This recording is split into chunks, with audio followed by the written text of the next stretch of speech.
All right, everyone, welcome back to the Brandon Breeze GunTube channel. So what we're looking at today is, of course, the Beretta, and we're going to be installing a couple of different components, upgrades, if you will. So we're going to be looking at installing the D-spring, which should reduce the trigger pull weight, right, both in single and double action.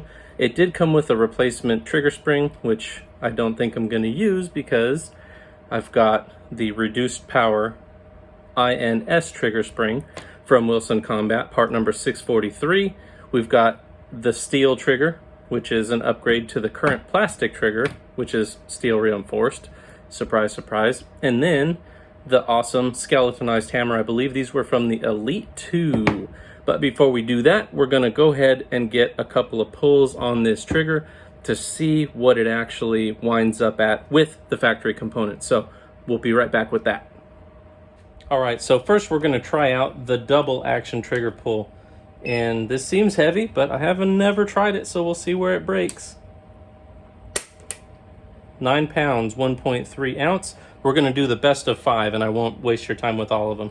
We've got an average of 9 pounds, 3.4 ounces on the double action trigger pull. So now we're going to clear this, and we're going to try the single action.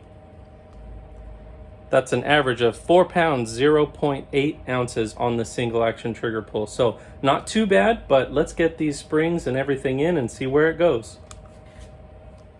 All right, guys, I just wanted to stop, take a moment and say thank you for watching.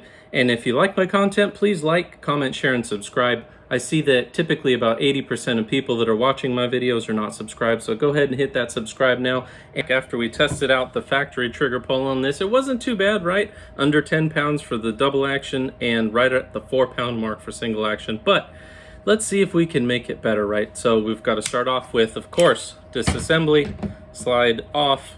That makes it much easier to access what you need to. You'll only need a few tools. You'll need a hex wrench of some sort. I've got one here. You'll need a punch, my handy dandy Glock tool. We're going to remove the grips here.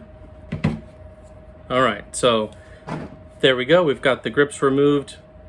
And now the next things that we need to remove are a couple of things. We've got to remove the trigger bar, which is this piece right here. We got to remove the little trigger bar spring, and we've got to remove the slide catch and or release, because that is literally right here blocking the pin for the trigger, right? So let's get that done.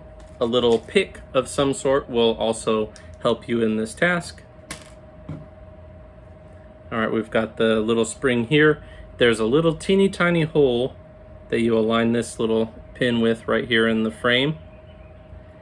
And that's what will make it easy to keep or retain it, right?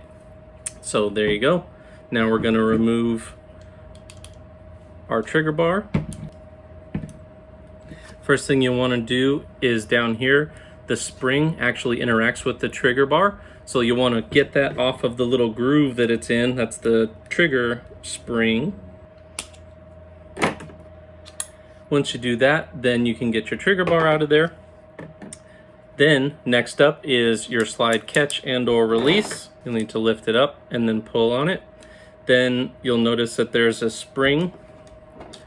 I don't know if you'll be able to see it well, but there's the spring right down in here. You got to grab it off of its perch.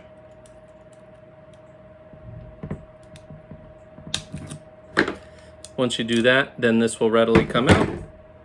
And here's your spring for your slide catch and release. And same thing, this little bar corresponds to a hole in the frame, which goes through and holds the trigger pin in. Once that's out, then all you've got is your trigger and your trigger spring inside there. So you should be able to push the pin right out. There's our trigger pin. Our trigger spring from the factory. And then our metal reinforced plastic trigger. Got some metal pieces right here, but all the rest of it is pretty much plastic. So to put this in, you just do the opposite, right? So we're not going to be using the traditional trigger spring though, even though they have been vastly improved. We're going to be using the Wilson Combat reduced power spring. This is a trigger conversion unit. Some folks know them as the INS triggers. and essentially it just replaces this spring. Drop your trigger in, trigger pin in.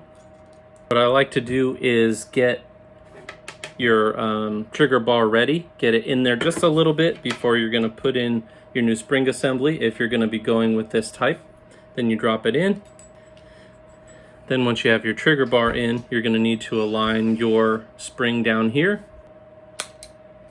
Then once you have your spring pushed down, then you're ready to go.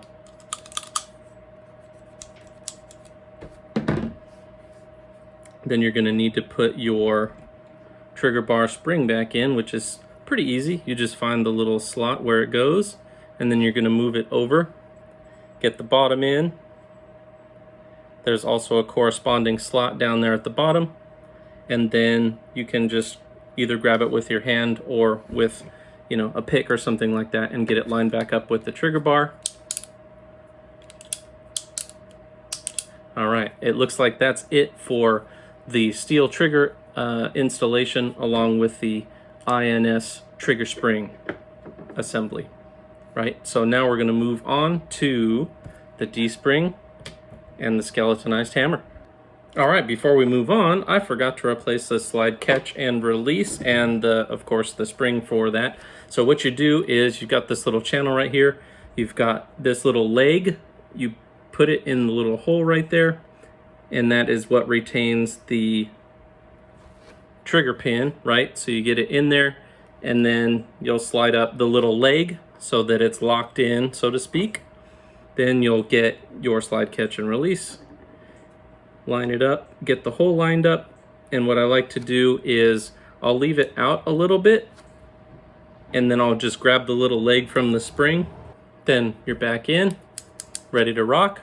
Now you're ready to move on to the next steps, which is, of course, we're going to be doing the D-spring, and we're going to be doing the skeletonized hammer. So first thing you'll want to do is you got to get your mainspring housing. I don't know if that's what this is called on this, but that's what it would be called on a 1911. So we'll just call it the mainspring housing.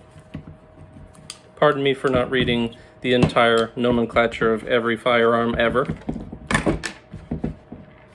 All right. This is plastic too, so I know the next piece I'm going to order. Man, that's crazy that Beretta would do that. So here is your factory spring. Here's the D-spring. I don't know if the D-spring is literally just a shortened version of this, so you might even be able to just clip off a couple of coils, but, you know, I wouldn't recommend that. So then once you're there, you've got to get your hammer out if you want to do what I'm doing, which is replace it with the skeletonized hammer. So you should be able to now, since there's no spring tension on this, push your pin out. That's going to come out from this side. Boom. There's your old hammer. May want to get the strut out. While we have this out, we're going to go ahead and give it a little bit of grease right at the pivot point. This is Slip 2000 EWG.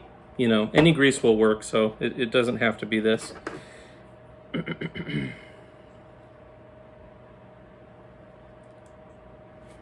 Just working it in a little bit.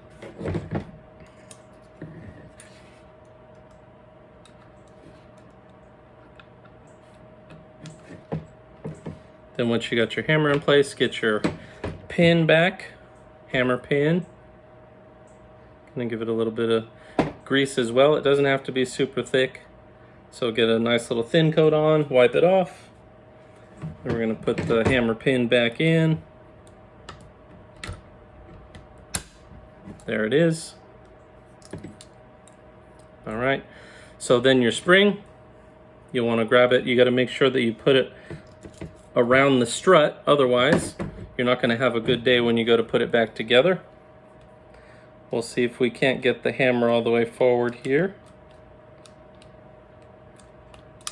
There we go. What that will do is it'll make the spring inside go down further, or not. It just sprung forward. All right, so you might have to hold it. So what that'll do is it'll just make it easier to put this back in, because there will be less tension on the spring. Grab your little retaining pin. make sure that it's even. And now it looks like we're ready to put this thing back together, guys. So we've got our original hammer spring, we've got the original hammer there, and then I put the other parts in a little bag. So we're gonna see, here we go. So we're gonna be checking the double action and the single action trigger pull with the D-spring. And of course it has the INS spring from Wilson Combat, and it's the reduced power. So we'll see what this actually did. Here's the double action, which for an average of 7 pounds, 8.5 ounces on the double action. All right, so we're gonna clear this average, and then we're going to now test the single action portion of this trigger. Let's go ahead and give it a shot. 0.6 ounces. That's an average right at 3 pounds. So we dropped a little bit over a pound, almost 2 pounds on the double action, and a pound on the single action. That's a pretty good result.